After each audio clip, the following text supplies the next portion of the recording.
చూస్తున్నాం. సంస్కారం మరిచి మహిళలను కించపరిచే రాధాకృష్ణ వ్యాఖ్యలు దుర్మార్గం అంటూ కూడా ప్లకార్డులు పట్టుకున్న వైసీపీ నిరసన దిగారు. మనకి ఇంకో మాజీ మంత్రి ఉన్నారు. సార్ చెప్పండి, సంబంధించి వ్యాఖ్యల విషయంలో ఆంధ్ర ప్రజల యొక్క అభిమతం ఏంటి? ఒకే ప్రాంతంలో 2 లక్షల కోట్లు తీసుకొచ్చి అది కూడా కేవలం కమిషన్ల కోసం ఎప్పుడూ లేని విధంగా 14,000 చదరపు అడుగుకు రేటు పెట్టి దోచుకునే కార్యక్రమం చేసేదానికి రాష్ట్ర ప్రజలందరూ ఎవరు కూడా సిద్ధంగా లేరు.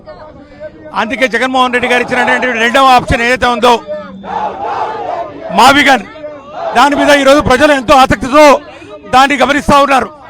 ఇలాంటి సమయంలో మరి ఈరోజు మేము చట్టం చేశాము, అమరావతి దీనికి రాజధాని చెప్పుకుంటున్నటువంటి ఈ కుటుంబ ప్రభుత్వం, తెలుగుదేశం పార్టీ ప్రభుత్వం మరి ఎందుకు భయపడతా ఉంది?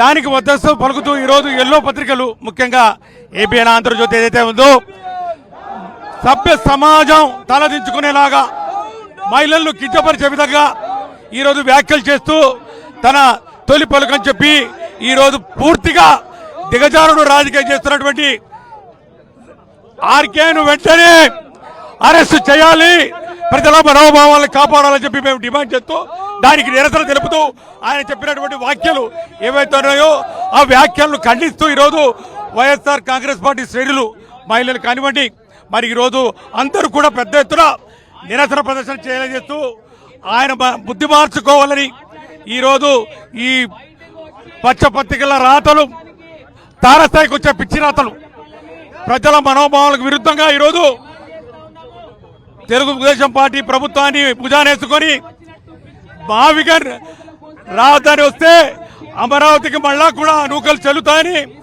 ఇప్పటికే రైతాంగం ఎంతో వేదనతోటి వారికి రావాల్సినటువంటి ఆ డెవలప్ అయినటువంటి కమర్షియల్ భూములు కానివ్వండి, నష్టపరిహారం కానివ్వండి, కౌలు కానివ్వండి, ఏది కూడా అందని పరిస్థితుల్లో ఇంకొక 50,000 ఎకరాలు వస్తే కానీ నేను ఎయిర్పోర్ట్ కట్టాను, రైల్వే స్టేషన్ కట్టానని చెప్తున్నటువంటి పరిస్థితుల్లో అందరూ కూడా ఈరోజు ఈ జగన్మోహన్ రెడ్డి గారి పిలుపు ఏదైతే ఉందో మావిగన్కు పెద్ద ఎత్తున స్పందన కలుగుతా ఉంది.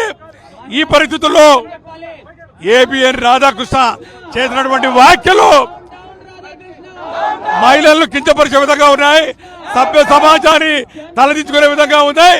మేము దీని అందరినీ ఖండిస్తూ బేషరత్తుగా ఏబిఎన్ రాధాకృష్ణ ఈ రాష్ట్ర ప్రజలకు, మరి ముఖ్యంగా మహిళలకు క్షమాపణ చెప్పాలని చెప్పి మేము డిమాండ్ చేస్తాం.